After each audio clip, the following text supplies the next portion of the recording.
We are on the range at Harbour Town Golf Links, presented by ReliaQuest. We just finished up an historic Masters in Augusta, Georgia. The weather was perfect there. We moved to Hilton Head, South Carolina, here at Harbour Town, and the weather continues to be just absolutely fantastic in mid-April. Temperatures around 70, 71 degrees. The famed lighthouse for Harbour Town. Look at these conditions. You can't ask for much more. And with that, we get to say hello. Justin Kutcher alongside Richard Lee and Billy Kratzert. And guys, I just mentioned the Masters from this past week. Billy, an incredible tournament.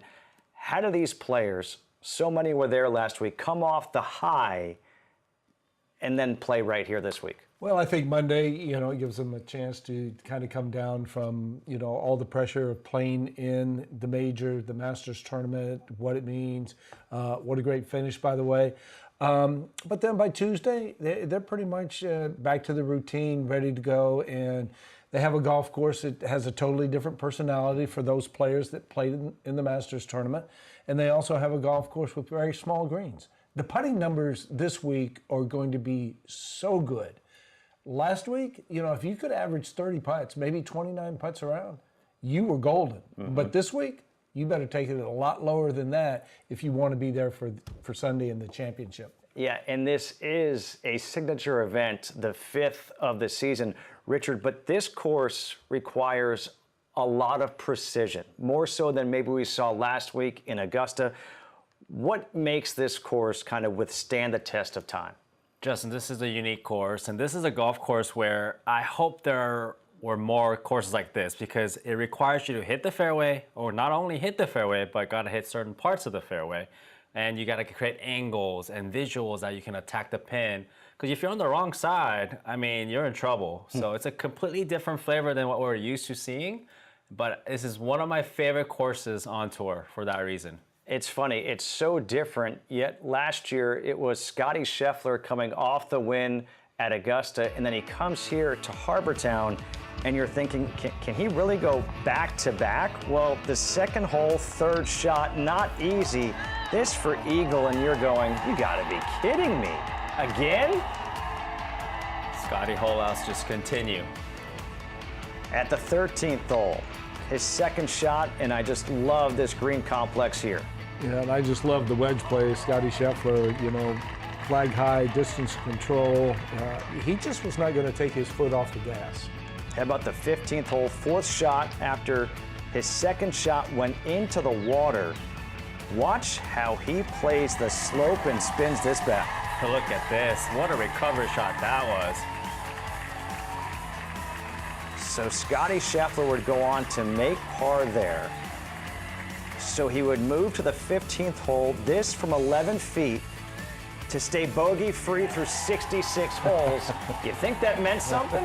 Yeah. Believe me, he knew that he was bogey-free. He would go on to the 18th, and he would actually make a bogey. He would tap in, win by 3 shots. Back-to-back weeks where he gets a new jacket. This one looked very, very different, but the last 3 champions are all here in the field this week.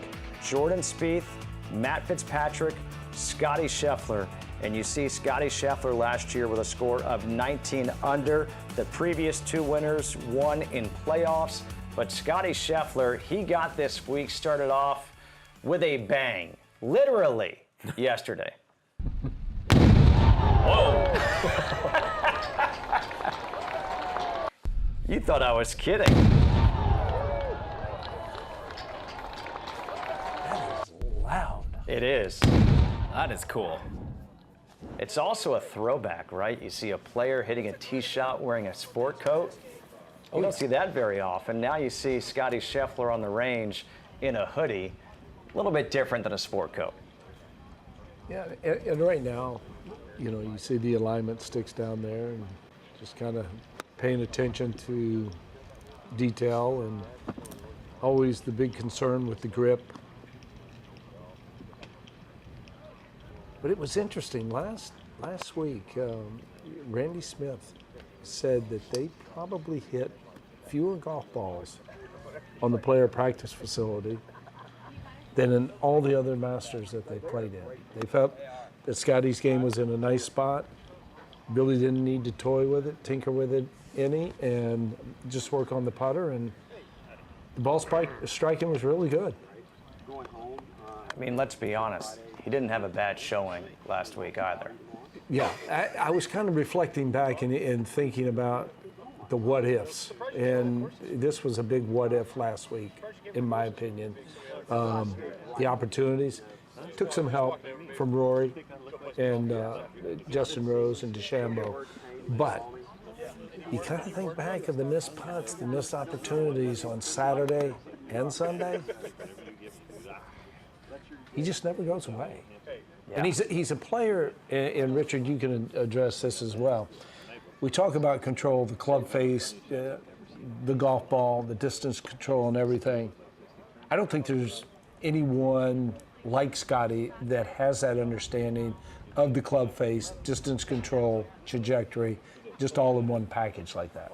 Billy, you're absolutely right. I mean, I've got to witness Scotty up close, and it's unbelievable when first of all, he's rarely out of position to begin with, but the amount of control that he has, the distance control is so impressive. I was actually amazed. I mean, being a fellow, player competing in the same tournament to as a broadcaster now, watching him from a different perspective, you get to really appreciate how good he really is. Just the fact that he can control, if he's trying to hit 115 yards, well, he's probably going to hit it 115, 116. And that's also coming out of the rough, like making smart decisions. And I was so impressed watching him and just how he navigates through around and never really also makes big mistakes.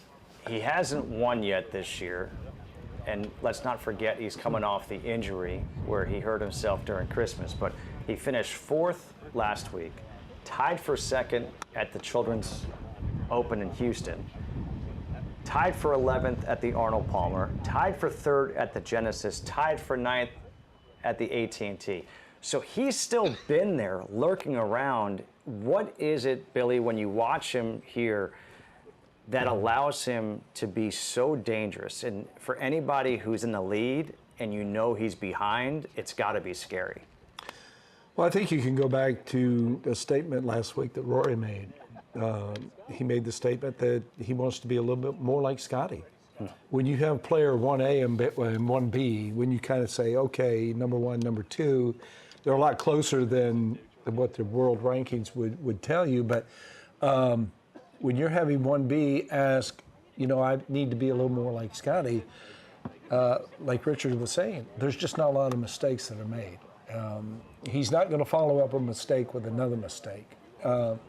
He's that player that, and like all players on the tour, right here, they have all the answers. They know what to do. They're doing everything and preparing for the tournament. They just don't know what questions are going to be asked of them on the golf course. But he's one of those players that when he's asked that question, he delivers. You look at him right here, and he is the number 1 player in the world, and rightfully so. We'll see what happens as Rory McIlroy maybe gets freed up after his win last week. But the guy that everyone thinks is going to bring golf into that next 10 years is Ludvig Aberg. And I joke around. I say Ludvig Aberg is like Ivan Drago from Rocky IV. He looks like Ivan Drago, and he's just a machine out there. It's almost like robotic. He gets up to the ball, he hits it, it's quick, it's easy, and it's straight. And Ludvig Aberg on the range right now, I mean, if you're drawing up someone that you want to model a game after, I got to think he's one of those players. I always say this is a guy who's built in a lab. I mean, he looks the part, the physique, the swing, the technique is sound, the pace of play you brought up, Justin. I just love everything about his game, the belief, and he won at every level. He dominated college, came out to the ranks with the tour players and just dominated. Ryder Cup, majors, almost contended at Augusta 2 years in a row. So here's a guy, I mean, he can really, really be the next superstar for sure. When he tweaked the knee, you know, once he was able to get back and start working and trying to get back into the ability to play competitive golf, he took his time. But to watch him down in Ponte Vedra, go through all that, come out, 7 a.m. in the morning, hit a few balls, go play, hit some golf balls, go do rehab, come back, short game, next day. He just covers all the bases, and there's nothing left undone. And the fact that he can play at the pace that he plays, he's never rattled. Even when he makes a mistake, it's basically a look over at Joe Scavron and kind of a little smile and goes, okay, it happens. You see Xander Schauffele there as well. Those two are playing together beginning at 1:30. That is a good pairing. Xander Schauffele, who had a great year last year. If it weren't for Scotty Scheffler's year, Xander Schauffele is going to be the player of the year. Won two of the majors last year, and he broke through. But this is what we've seen so far in the signature events. Hideki Matsuyama, Rory McIlroy, Ludvig got the win at the Genesis Invitational, which was in Torrey Pines this year. Then Russell Henley. If you look at that list, Russell Henley is kind of like the outlier at the Arnold Palmer. But last year, I mentioned the year that Xander Schauffele had to win the PGA and the Open Championship, to win two majors in 1 year and not be the player of the year. You got to be thinking about, what do I have to do to get player of the year? And now he's working on some things ever since his injury earlier this year. Well, he's always been kind of a meticulous player, you know, in the setup especially, and you can see him going through the process. And in our discussion a little bit earlier today before coming on air, we were talking about a little more tilt in the pelvic area to where maybe stabilize and you don't go out underneath it and move towards the ball. You either stay alongside or you kind of back out of it a little bit. But I think everything's looking pretty good right now. Having a look at him at Augusta last week, he got it going, you know, after a kind of just a mediocre start. And I think going forward, he's in a good spot, but he's always that guy that he needs to know everything. There are players that need to know a little. There are players that need to know everything. He's just one of those guys that likes to know everything and what he's doing and everything about his swing. Richard, talk to me about, for a player like Xander to make that switch with the pelvic, how hard is that to implement when you've been playing at such a high level? The golfers at this level, we are so sensitive to what our bodies can feel and do, right? So even a switch like that is difficult because you're constantly kind of thinking about it or having to think about it. But as you see Xander here, just kind of, as you can see, the way he regrips the club, his setup, his pre-shot routine, it's always like what Billy just said, very meticulous, very like in control of what he can control. And that pelvis move, I mean, I always felt like Xander moved his lower body really well. He uses his lower body to his strength. Obviously, that's why he hits the ball really far. He sequenced from ground up, using his legs really well. So to answer your question, Justin, it's just something extra that he has to think about. But hopefully, as the Thursday comes around, he's ready to go. Billy, we just saw a nice swing by Xander Schauffele. He's looking down at his phone. While we have a minute, let's break down this swing.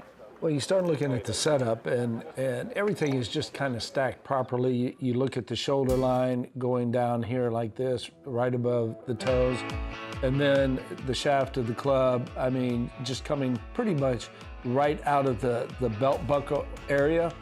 That's absolutely perfect right there, and you can see the back pretty straight. But now as he starts the club back,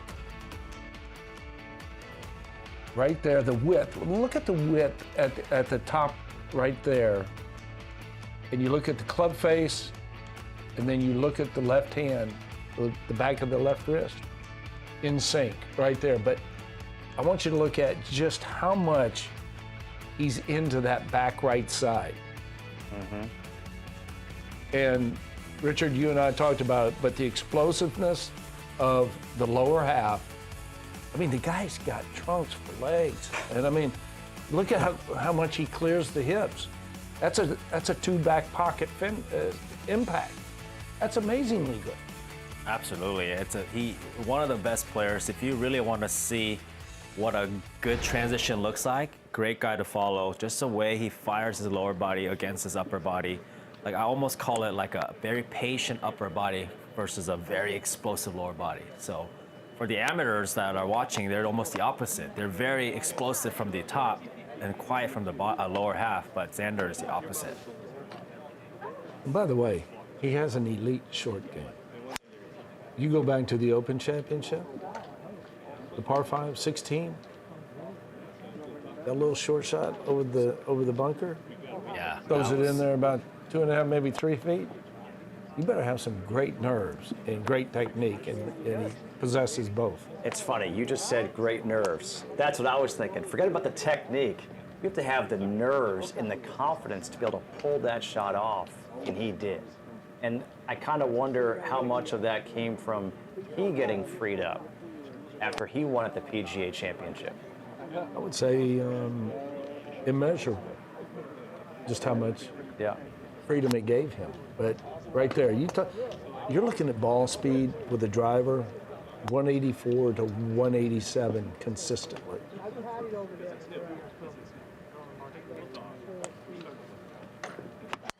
As Xander Schauffele continues to hit the ball here, warming up on the range.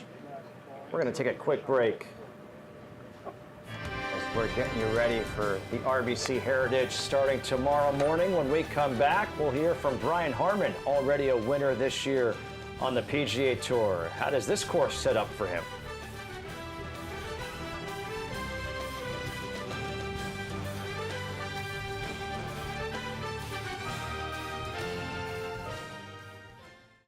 You guys have the echo, right? Yeah. I don't have the echo, but you two do. I do. Yeah.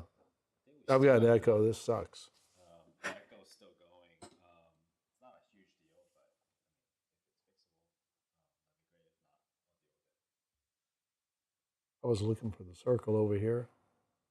I'll deal with it. It's still bad. It's not here. The circle. I kept looking for it. Maybe go to the.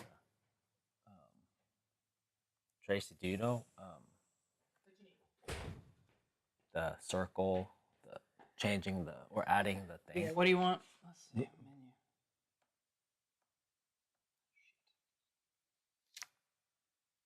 Do you have the echo? I don't have it anymore, but I've heard it for the both of you guys.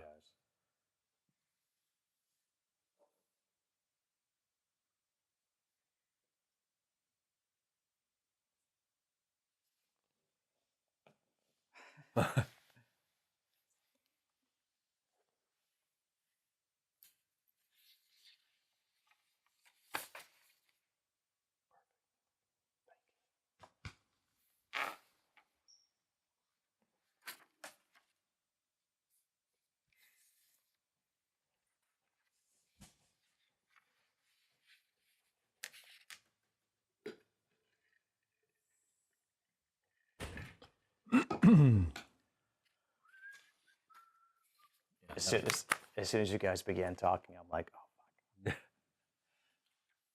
I've never had the echo before till today.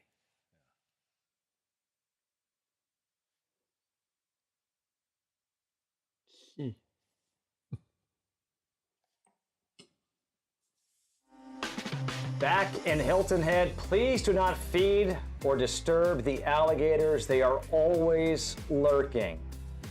Some players are afraid of them, some players are not. We saw Billy Horschel this year handle an alligator. I will not go near one. As long as I know there could be anywhere around, I'm gone. The last 5 winners this season on tour, Rory McIlroy, the Masters, the Players. He also won at Pebble Beach. Brian Harman won at the Valero. Min-Woo Lee, his first PGA tournament win. Texas Children's Houston Open. And Victor Hovland at the Valspar. Brian Harman, this is a guy who you would think, Billy Kratzer, this would be a course for him. But for some reason, the results haven't been there throughout his career here. Yeah, certainly not one of the longer players on tour, but is certainly efficient. Very good iron player, and we all know that when the putter gets hot, or just a little hot, he's going to make a lot of putts, but likes to play a little left to right draw most of the time. He's just a good ball striker, so the one top 10 throughout his career here is a little puzzling. Yeah. Top 10 in 2023. He's had a couple of top 13s as well, T for 13. What do you think has been holding him back, Richard, here at Harbour Town? I'm definitely surprised, just the makeup of his game, of why it doesn't work. But sometimes, Justin, like some courses where, you don't get to read the green well, or you just don't quite see the course, or some holes just don't fit your eye. I mean, just looking at his model of his game and put it on this golf course, you would expect him to be up there. I can only come to a conclusion that there's probably just few holes, or he has issues on the greens here. All right, so now it's time for me to get my golf geek out, because I see him. He's got the Tour Striker ball that he's put between his forearms. Talk to us about this drill. Well, you try to keep the connection. Players will look at the shoulders, arms, the club, the connection between those, moving it all back together. It's a great drill to keep from going underneath it too much. I mean, you pretty much have to stay on top of the golf ball, have to keep the chest centered over the ball to impact. I think it's a great drill. For years and years, I saw Justin Rose use it. A lot of players use it, and it just creates a feel. I mean, it's not going to make a correction, because once you take it out, you have to again feel it. But I think it's a great drill so far as the connection is concerned. Trying to keep in mind that the triangle that is created at address, you want to achieve that all the way to the top of the backswing, and then down and through. The connectivity part of it. If you struggle with going too long on your backswing, is this one way to fix it? It definitely can be a solution to that, but mostly feeling that connection, getting your rib cage and your torso kind of engaged in the swing off the takeaway. Also, if you're a player who kind of has a disconnect elbows at the top, for example, a higher right elbow, sometimes people can use that ball, try to keep it shortened, or more so to feel that connection between your torso and arm relationship.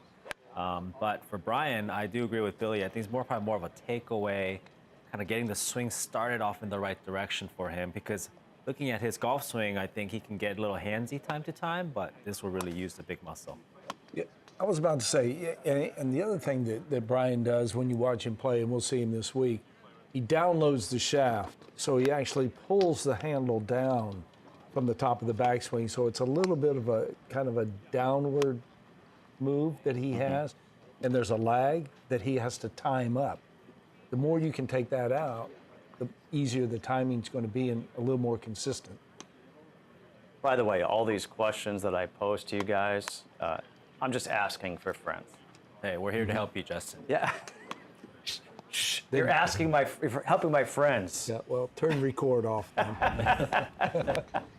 Here we are on the range, a different look for Max Homa, going with a bucket hat here in Hilton Head.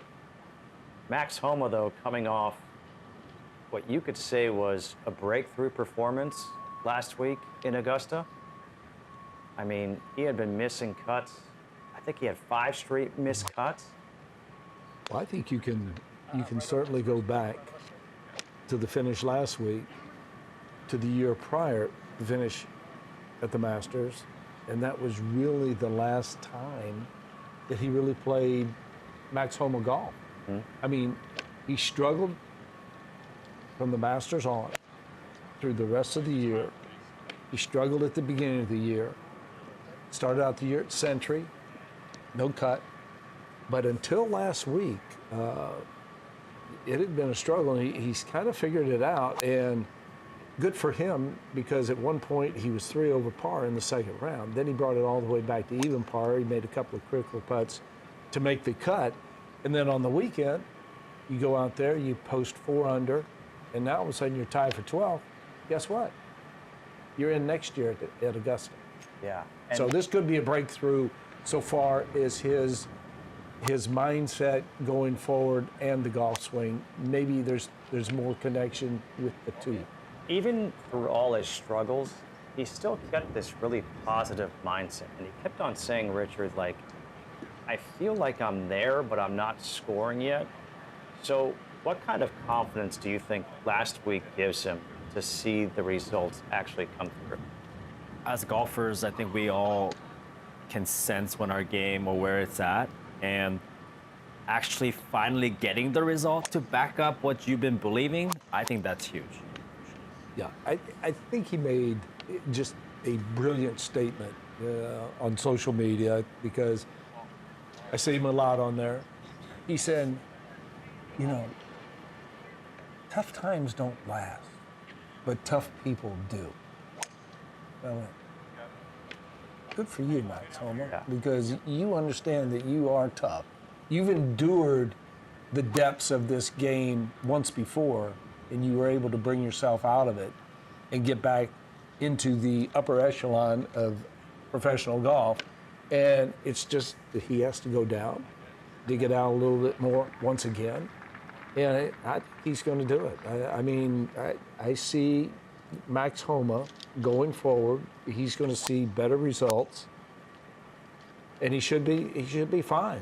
But that was a big week last week for him. It's great to see him do what he has done, go through it, as you said, the tough times, and now he's coming out of it. Hopefully we'll see him follow it up this week. But earlier, our Sean Martin had a chance to catch up with Brian Harman. Brian, thanks for taking the time. Wanted to go through your golf swing and some of the things you're working on today. First of all, I know a swing like yours with a quick wrist set, there's some tendencies you try to fight in the takeaway. What are you trying to do with your coach, Justin Parsons, and what are some tendencies you're trying to stay away from? Yeah, just trying to keep it low and slow on the way back, not let the face rotate any more than it does. It tends to rotate a little quick, get a little across the line, and for most of my career, I've been a pretty big drawer of the golf ball. Last few years, much more neutral flight, trying to get a little bit more on top of the golf ball on the way down. And it's helped a lot with my irons, but as you get more on top, you struggle a little bit more with the driver. You need to be a little bit more underneath with the driver in my case. So it's a balancing act to try to get everything to get timed up the right way. And how does that proper takeaway maybe help you get more into your trail side to help you with some of the longer clubs? Yeah, it's, the golf swing, it fluctuates here and there, and getting a good starting point with your pivot, making sure that you're getting loaded into your trail side and giving yourself something to push off of, for me, is very important. So staying athletic, not thinking too much about your golf swing, and then having something that you can trust when you feel uncomfortable. Well, don't want you thinking too much about it, but one more question. How do you feel different? You're more neutral through impact, Justin said. How does it feel different for you, and what do you see in ball flight? Well, for me, especially, trying to win a golf tournament on Sunday, I need to be able to attack a tucked left pin. And I always felt like I was missing that option to where I was having to play away from those pins. So just grabbing a couple more opportunities, especially like late on Sundays, it feels like gives me a better chance to win golf tournaments. And finally, I know this is an event that's close to your heart. You played here for the first time as an amateur. You were a teenager. What's your best story, your best memory from that first PGA Tour start back in, I believe, '04? I forget which tour player it was, but I was so green on the Pro-Am day, I was over there hitting like yellow range balls, and a tour player was nice, and he said, "Man, you're going to ruin your driver doing that. You need to hit the nice golf balls." So it was a fantastic week, and everyone was very gracious to let me spend a week with them. Well, perfect. We'll watch you hit the white range balls, and thank you for your time. All right, thank you. Awesome stuff right there. Thanks, Sean.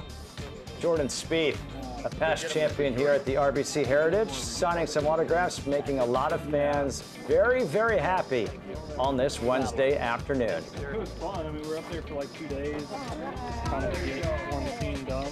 So there was a lot of, there's different. Sorry. Harbour Town scorecard? Sure. Hey, do you mind if we grab a picture real quick, or?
A lovely day at the Harbour Town Golf Links in Hilton Head, South Carolina. 71 degrees right now as these players are on the range, and they're also playing in the Pro-Am.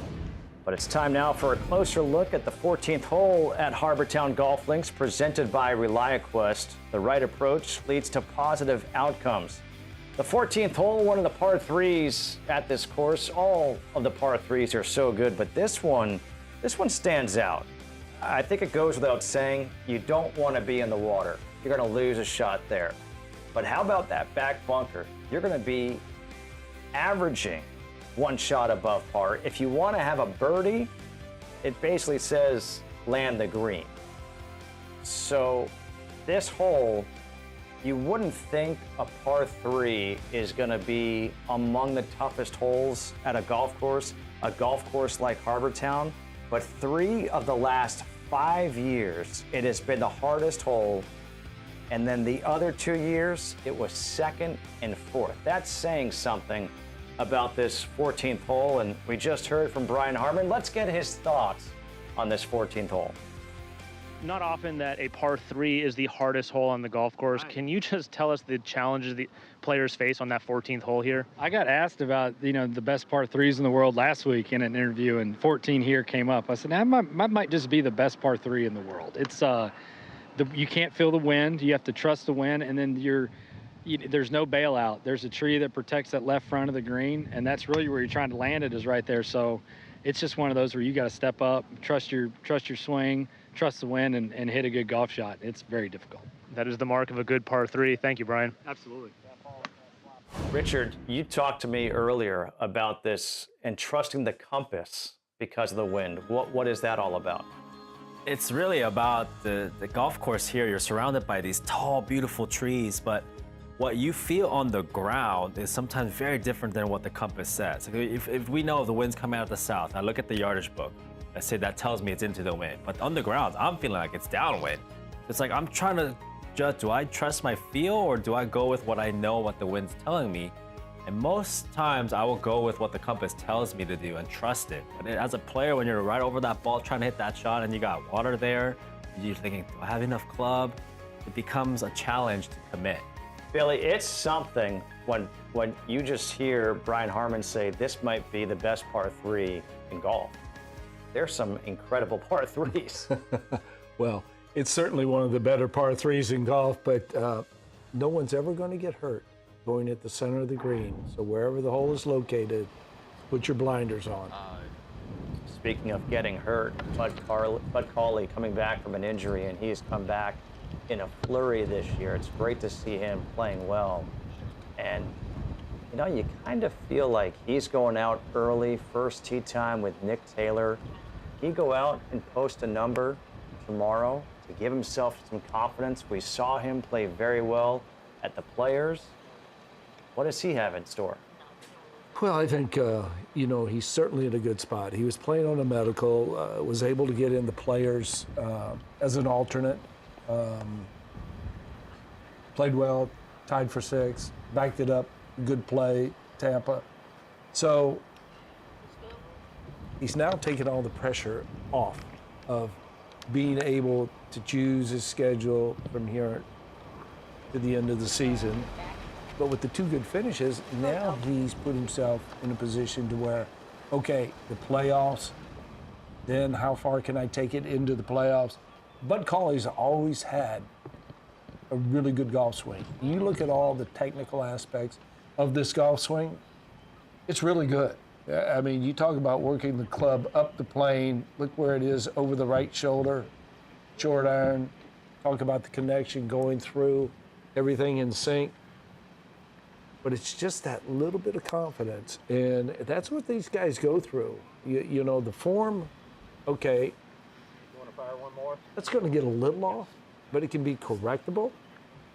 It's tough to gain the confidence. So they go in and out of that more than they will form. Richard, I'm looking at Bud Cauley right now, and obviously he's got probably a gap wedge or a pitching wedge in hand, but for a smaller guy, he has a really short swing. I think about the small guys on tour, whether it's Rory McIlroy or Justin Thomas or Ricky Fowler. Now, all of a sudden, you look at him, he's got a much shorter swing than those guys do. He does, and I remember Bud, playing against him in college and years on tour, and he's always kind of had this compact move, but it's so efficient. I love the efficiency of it. Like, there's no wasted movement, and so I think with that, it's very easy for him to kind of transfer energy ground up, which is a key factor in generating power. Let's take a look at his swing. Yeah, a great setup here. Like Billy said earlier, everything is very athletic. His arms hang down just below his shoulders. Let's take this club back up to the top, and you're gonna see a great takeaway here where the club stays in front of him the whole time. And we'll pause at this spot right here where that club is kind of dissecting right over his right shoulder, and it tells me the club is on plane. The club is not working under or over. We see a lot of amateurs working either direction, unfortunately. But for Bud, he's in a good spot. Now it can come down swing here and just see that club kind of travel straight down the path where it came up.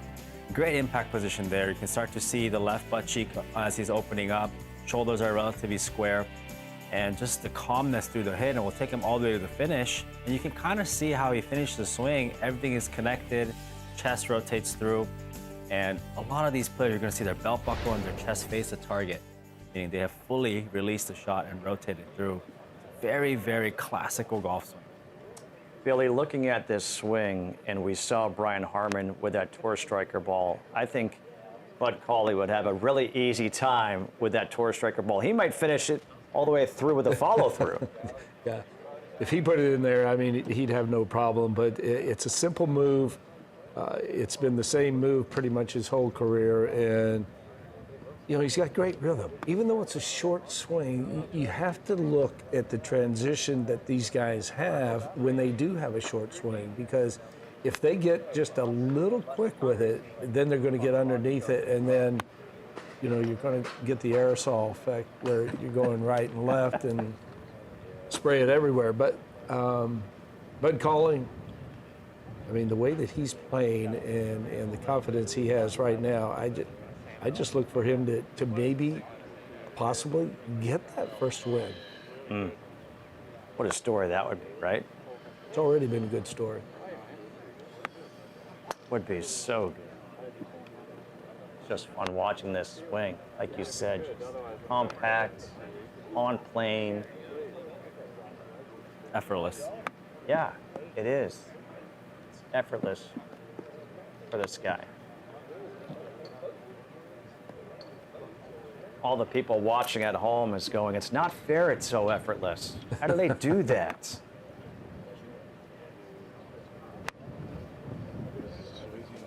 They make golf look so easy.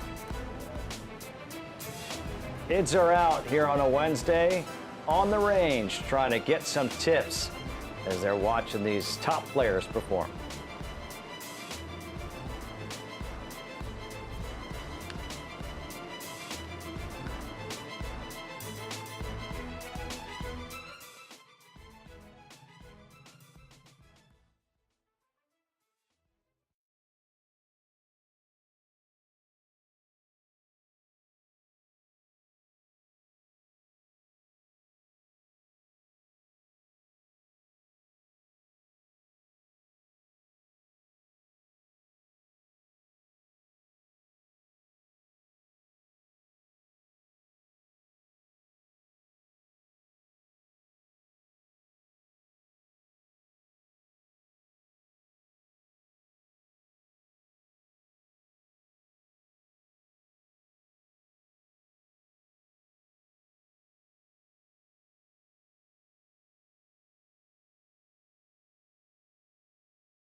We are back on the range here at the RBC Heritage. Justin Kutcher, Billy Cratchit, Richard Lee with you. Sean Martin doing the interviews on the range, and we just saw Bud Cauley before the break on the range. Now time for him to speak with Sean.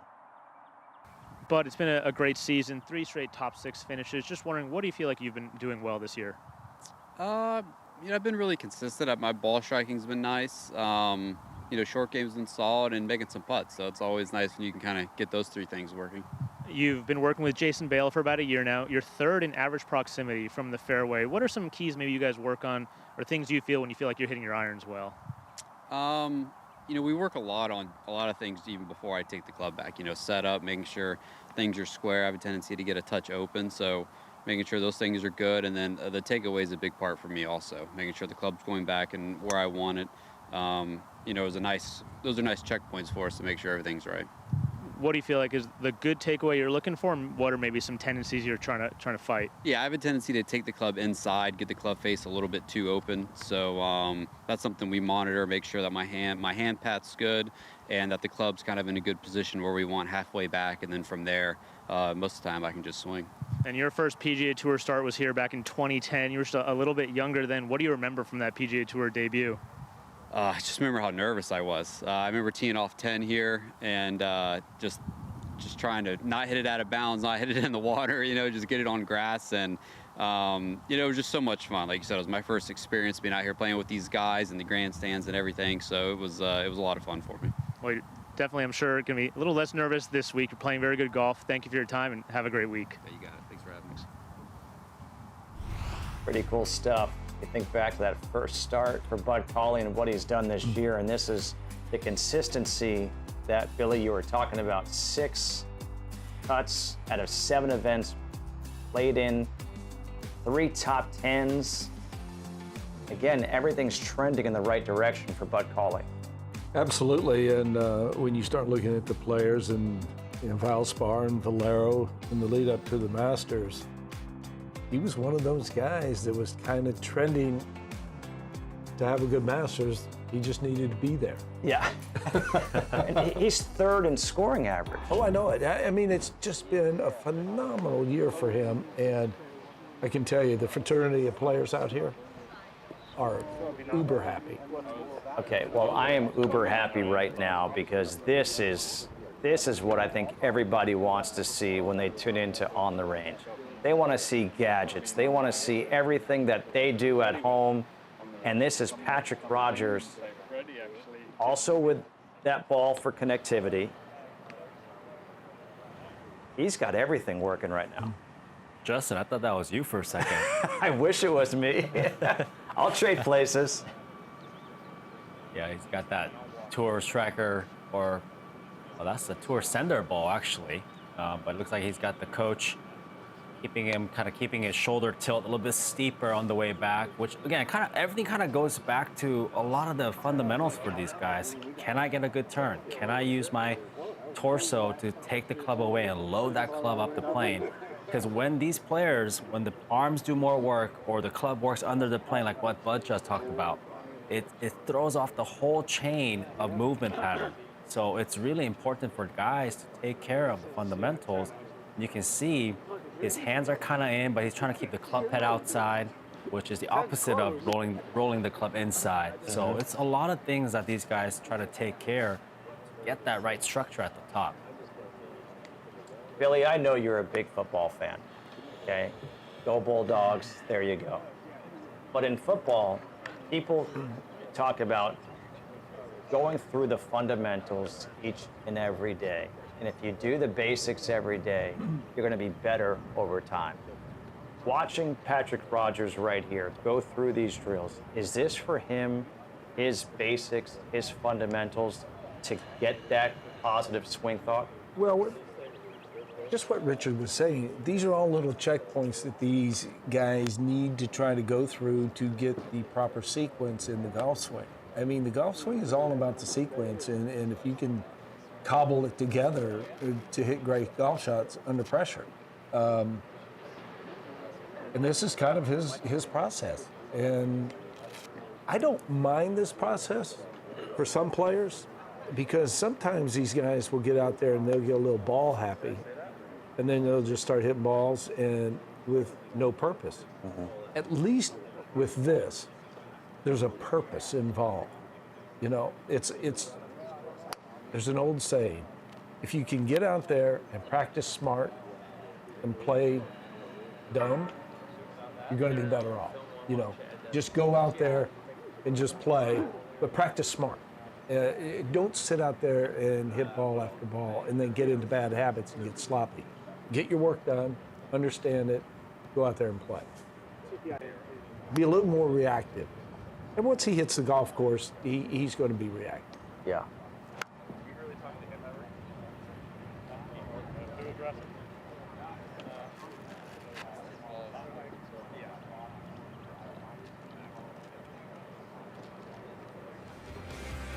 I just love watching this type of stuff.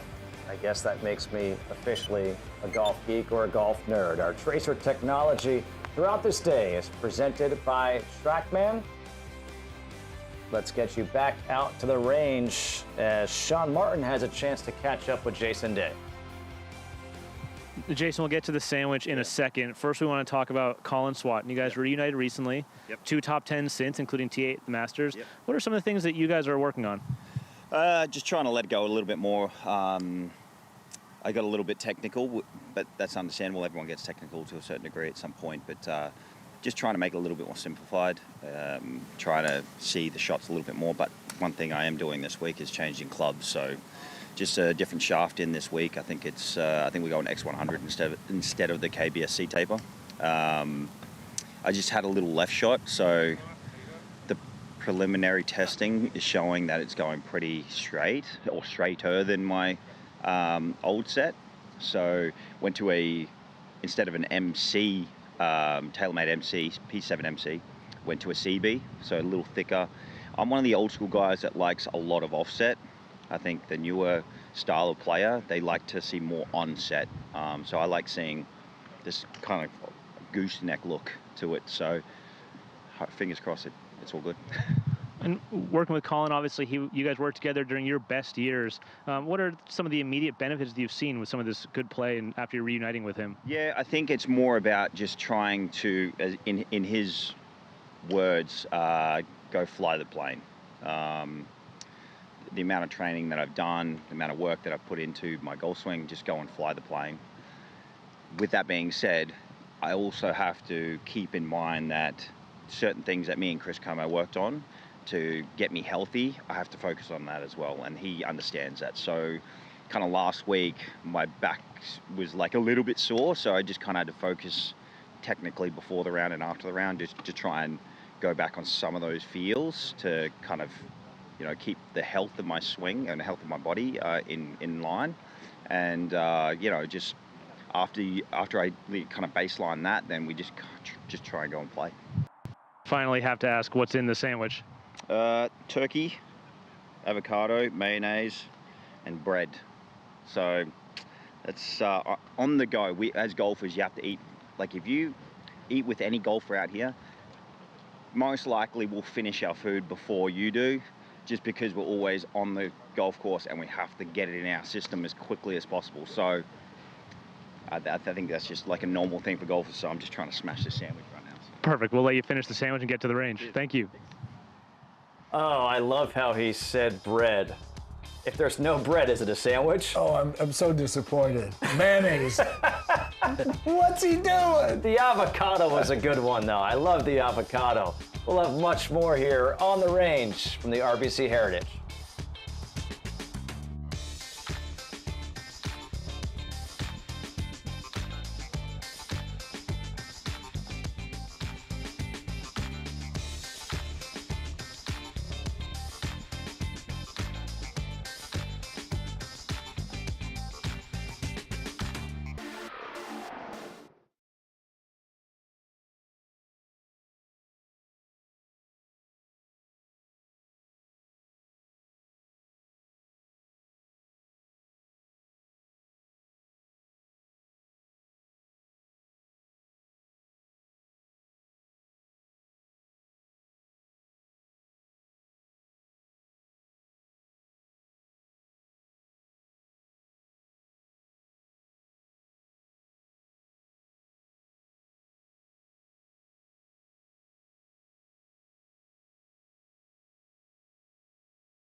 Welcome back to On the Range, live at Harbour Town Golf Links, presented by ReliaQuest.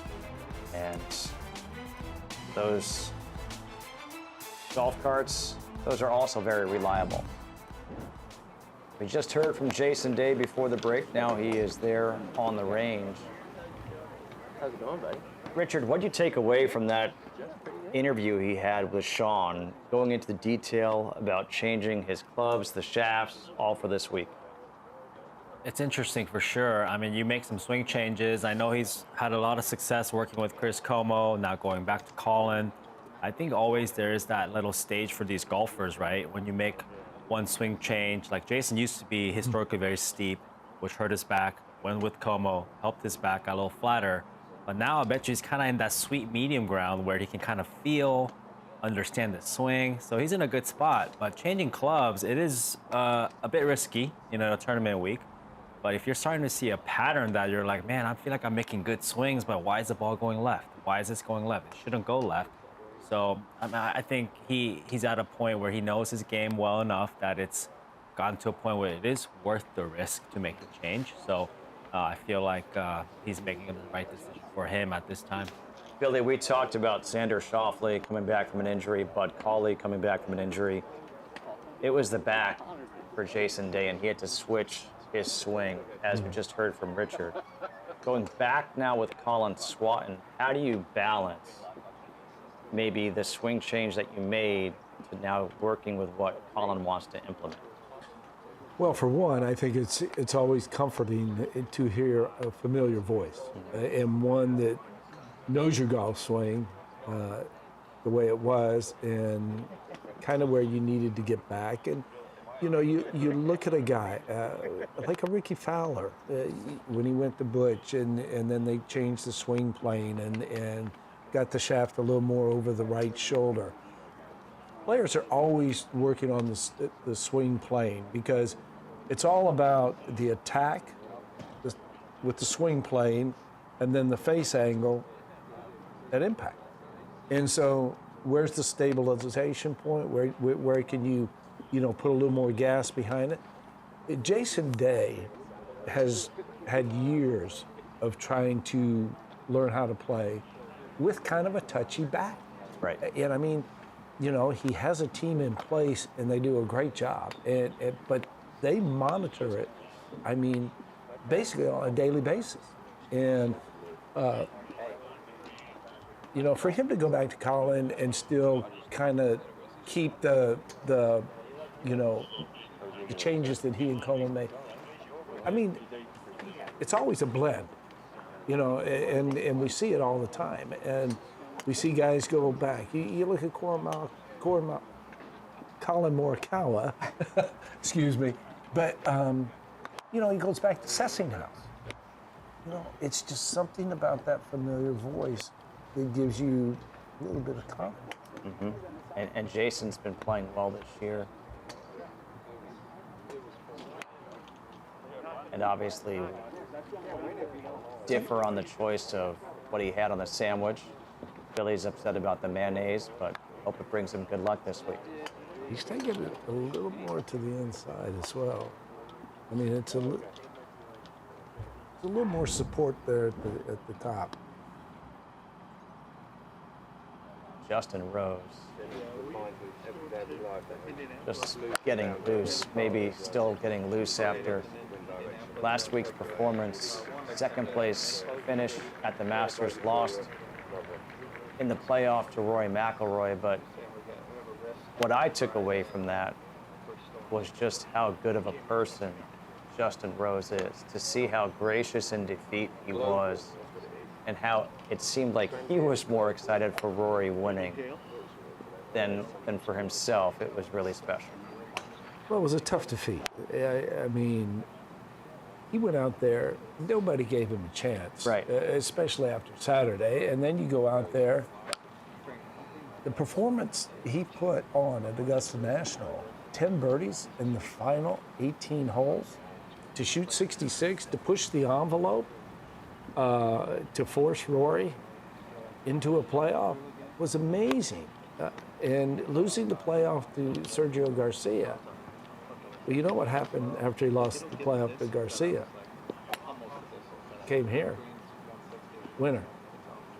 And then he went on to probably have played some of the best golf of his career, 2017, 2018. So, he's a guy that we see him go through the rehearsal. You can see Mark Blackburn right there, his swing coach. He's got to have it dialed in. Here he is, like Adam Scott, around 44 years old. What do you think, Richard, has allowed him to stay in contention into his mid-40s? His passion for the game. I mean, you can just see it, hear it, his body language, the way he preps, the way he works. I mean, he's so in love with the game, and he's so immersed in the process of getting better, even at this age. I mean, I love the way he works with his coach, always working on his swing plane, his swing, and studying every golf swing on the video. It's just, that doesn't come if you don't have passion for the game. So that's what I think is keeping him competitive, and I would not be surprised if Justin Rose finds the winner's circle this year. Yeah, I don't think anybody would be surprised, frankly. And after what he did at Augusta, and again, the way that he handled himself there in defeat, I think he just gained a bunch new fans with that performance, and just showing people how classy you can be on the golf course. Totally agree with that. And it kind of goes along with how classy his golf swing is. Pure move. It's remarkable, isn't it? It's northeast until it completely changes direction. In the afternoon. Just so nice and easy. Just getting it down here on a Wednesday. Gary Woodland making his way to the range. We'll see him. We'll also hear from him when we come back here on the Range, brought to you by ReliaQuest.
Welcome back to one of the great parts of this country, the coast along South Carolina, Hilton Head and Harbour Town Golf Links. We are on the Range, and right now Sean Martin is on the Range with Gary Woodland.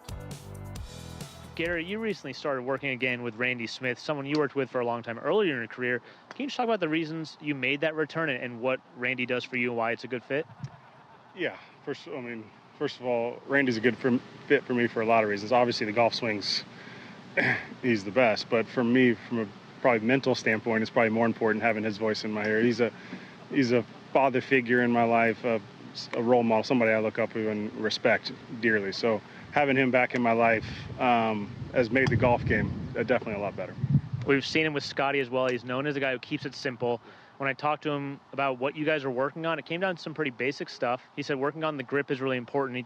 Grip gets a little weak sometimes, I guess. Can you talk about the effects in the golf swing when the grip gets weak and what the good things are that happen when you have the proper, maybe a little stronger grip? Yeah, and that's the beauty about Randy with me is, one, he's kept it really simple. I always say simple's the best thing for me. I don't like to think too much. But Randy's not afraid, right? So, I mean, the first lesson that I was back with him said, your grip's off. And that's probably one of the hardest things to change out here for anybody, but definitely out here for guys that have hit balls all day, every day. A grip change is a big deal. But it was something that was off and something that I knew I needed to fix for me to be able to do what I wanted to do out here. And it took a little bit of time, but not as long as I expected. For me, I like to cut the golf ball. So obviously just the thought in my head, probably weaker is better to cut the golf ball. And it had gotten so weak where I pretty much had lost complete control of the face. It's easy probably out here after I hit 100 golf balls to feel it, but out on the golf course when you have one shot, when you can't feel the face, it's hard to hit golf shots. And how does the takeaway look different when your grip is a little stronger versus when it is weaker? Yeah, I think the club face is obviously a lot stronger. The club face is more square throughout. There's less movement, less play. I obviously have a big drop in the top of my golf swing. I have some lag up there. When the golf club is stable and my grip's a little stronger, some of that comes out. The face stays stable throughout the golf swing, and now I'm able to control the shot. I'm able to work the golf ball a little bit more. I'd gone a few years now without moving the golf ball. How I first came out here, I was able to hit different shots.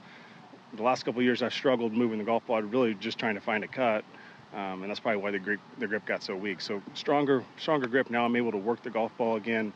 My misses have become a lot more stable, and obviously I'm starting to play a lot better, which is a result of that. We've seen the work with Randy has paid off very quickly. Thank you for your time and have a great week. Appreciate you, brother. Good to see you. Yeah, the work has paid off. You see that tied for second at the Texas Children's Houston Open. 6 cuts made out of 9 events played. And obviously he's had to fix his grip. He came back from what was a life-changing moment for him with the brain surgery. But Gary Woodland said the grip might be the most difficult thing for a player to change. Why? It is, because that's the one thing we're connected to in our club, right? And at this high level, we're so used to doing it a certain way. And if a coach came to me tomorrow and was like, hey, you got to change your grip, and you're teeing off tomorrow, I'd be like, no, thank you. Because I'm scared, because all your feels change. But like what Gary said, you have that much trust in a coach. If he tells you something, he's like, oh, Randy's telling me to change my grip, I'm gonna do it. He also mentioned the club face, controlling it. And I saw, Billy, your face kind of light up when he talked about that. Mm-hmm. Why? Yeah, I mean, you control the face, you control the path, you control your golf ball. Prime example, obviously, Scotty Scheffler. Scotty Scheffler. Mm-hmm. So the fact that he's such a good friend and he conveyed that Randy's like a father figure to him. There's a connection there, and when you start talking about the grip and what it does, he does download the shaft.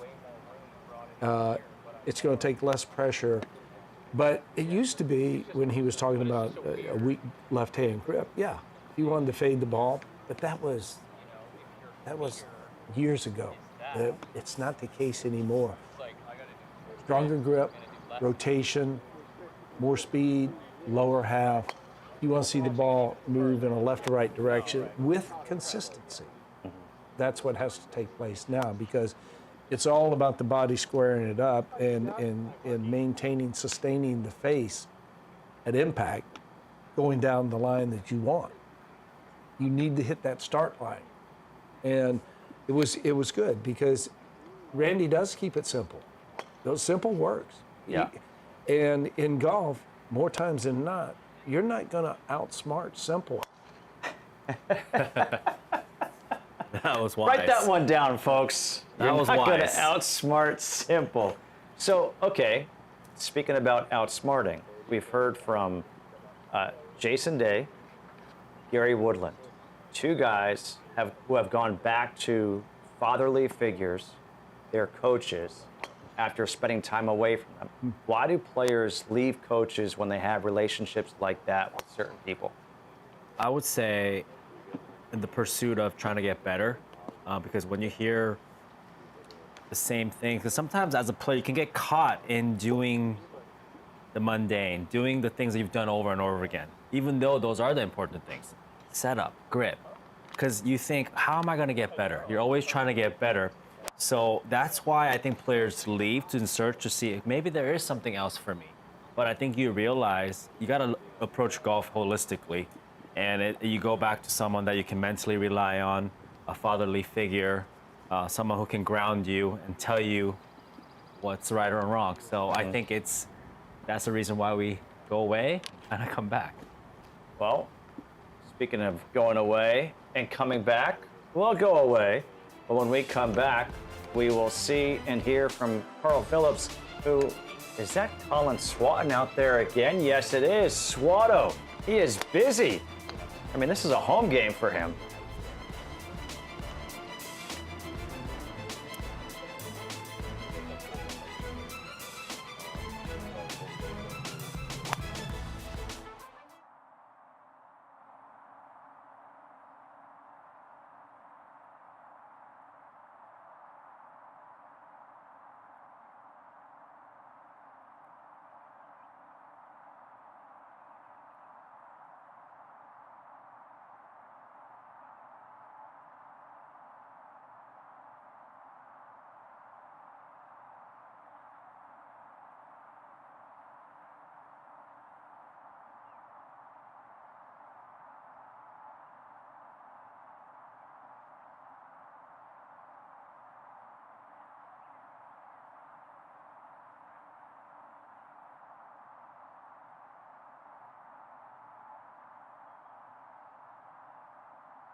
Well, live first-round coverage of the RBC Heritage can be found early on ESPN Plus at 8 a.m. Eastern Time. Then Golf Channel's first-round coverage starts right here at 2 p.m. Eastern Time.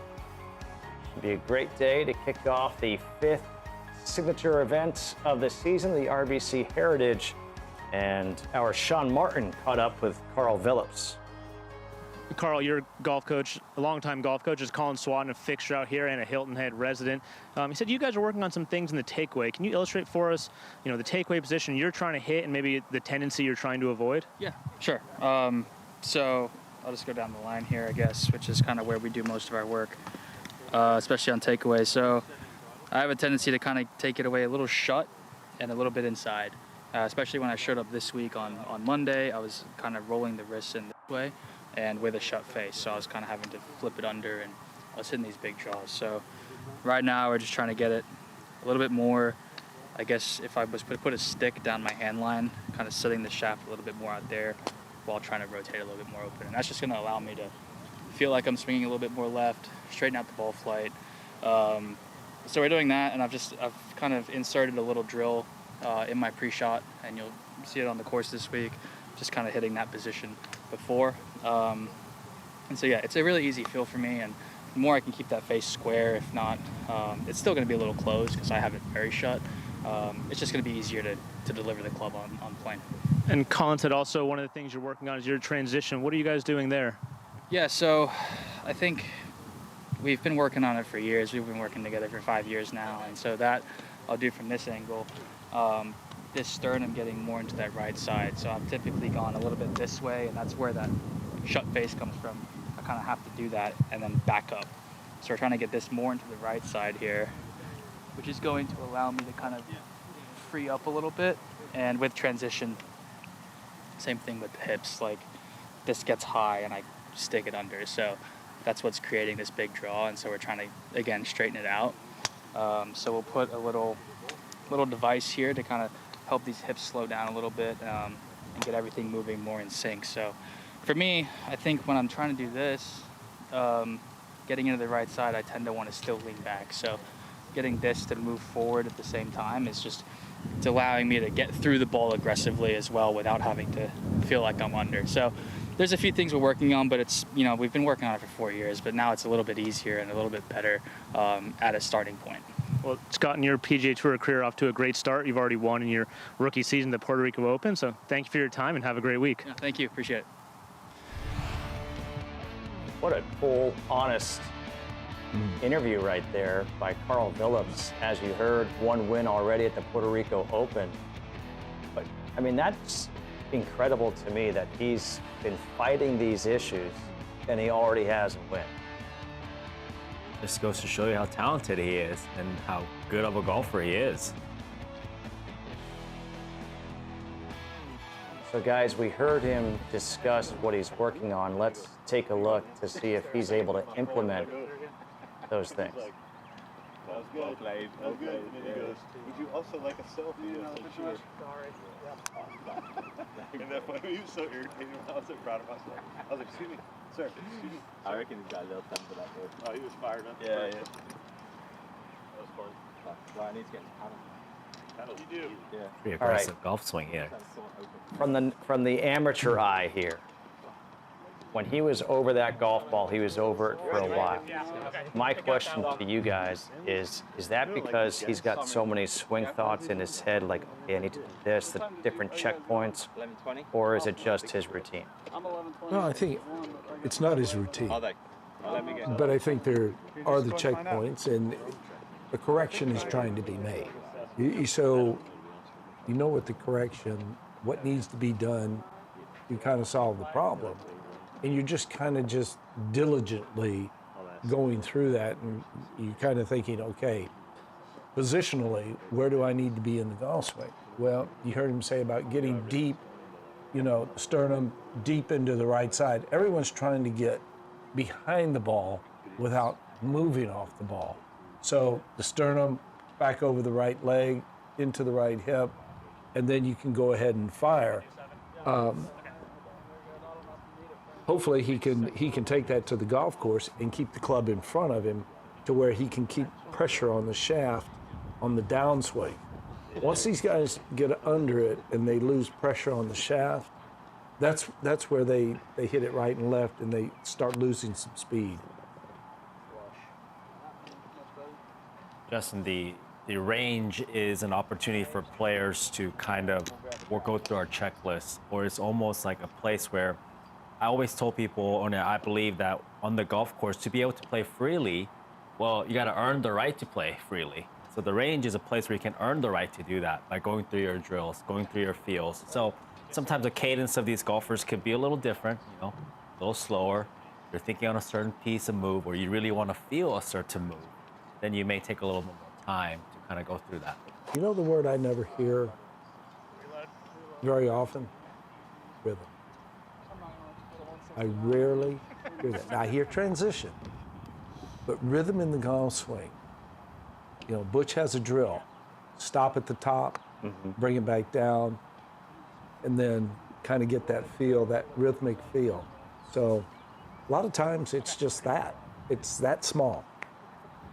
Rhythm, syncing things up, and trying to perfect things on the range, Carl Phillips working with Colin Swatton. Little leg kick on that one. Yeah. Little pimp step. Uh-huh. Not 178. And I think he liked that one.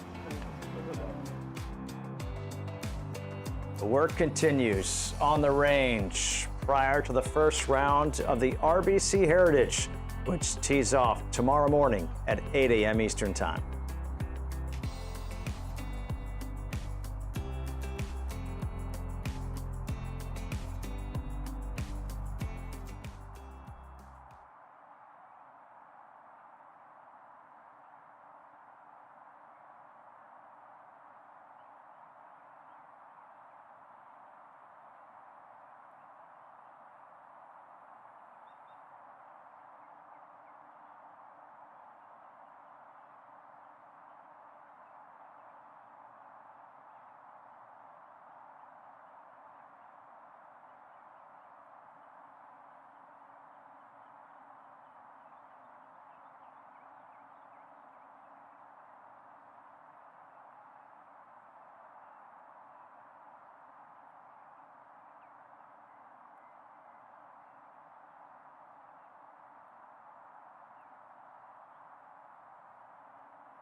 We are back here on the range, brought to you by ReliaQuest.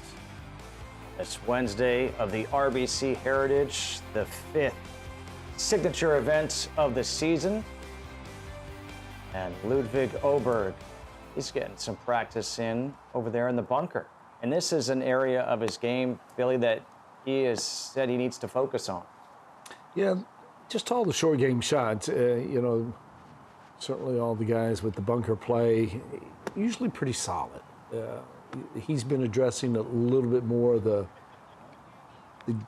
tighter lies, trying to figure out, maybe trying to read the lies just a little bit better. He and Joe Scavron, they have a little bet going on this year, how many hole outs he'll have by the U.S. Open. And I don't know incrementally what that might be, but the technique, these guys are so good with the technique, Richard. They are. I mean, the way they release that club through and the way they kind of go through and the follow through is really nice to see. Take a look at how all two of these guys getting taller through the shot as they finish the swing. Thomas Dietrich also in there. Look how quickly that breaks up. There's a lot of speed right at the ball. That rehearsal, Ludvig's trying to release that club head past his hands. All right, so in this signature event, we're going to have some great pairings. Scotty Scheffler, Victor Hovland going off at 10:15.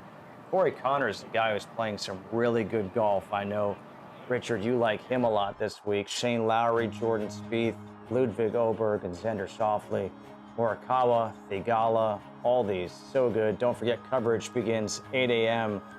on ESPN Plus with PGA Tour Live. Pick up right here on Golf Channel. Coverage begins at 2 p.m. Eastern, first round of the RBC Heritage.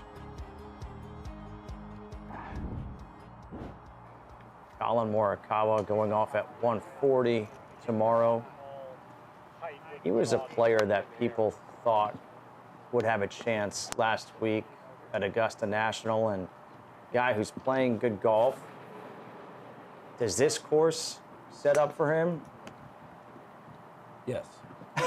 Is there any course that doesn't set up for him? Yeah, he actually caught me off guard last week when he was 3 under through 13 in the opening round. I'm thinking, ooh, here we go. All the projections by a lot of people that he was going to win. I thought it may be true, but kind of stumbled, made 3 bogeys. But hey, this golf course right here, keep the ball in front of you. Don't make any mental mistakes. He and JJ pretty much always on the same page. I mean, it's a tight team.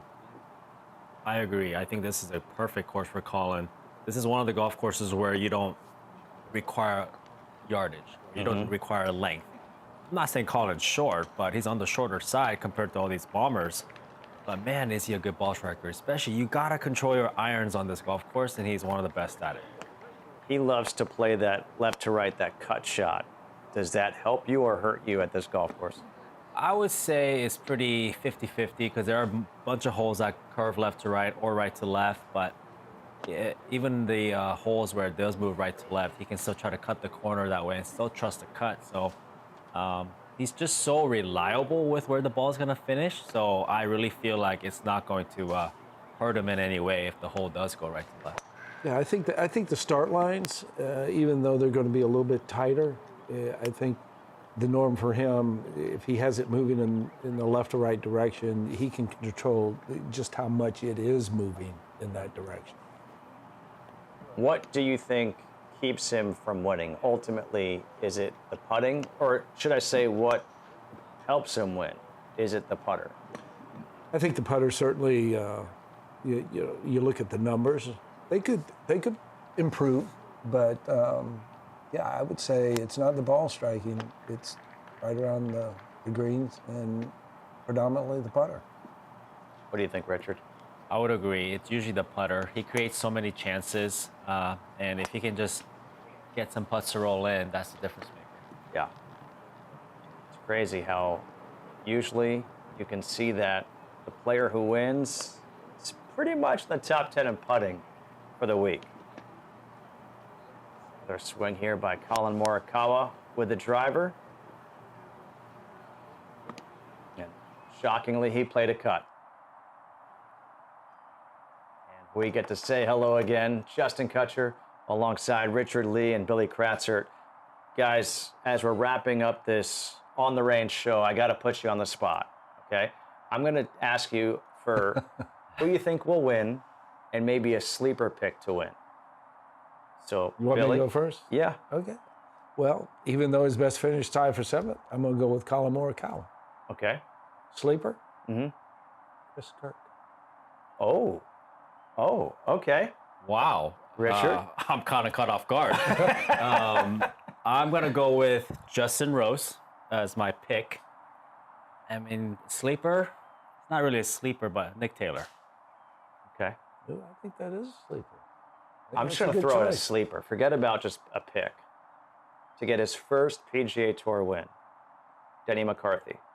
Ooh, I like that. Okay. I like that. I Great like putter. We need to talk afterwards. I have a feeling there might be a dinner on this one coming up. Hey, thank you so much for watching here on the Range. Hope you guys enjoyed it as much as we did. Harbour Town Golf Links, stretch it out. We're getting ready to play. It all starts tomorrow morning, 8 a.m. Eastern Time on ESPN Plus. Pickup Golf Channel at 2 p.m. Eastern.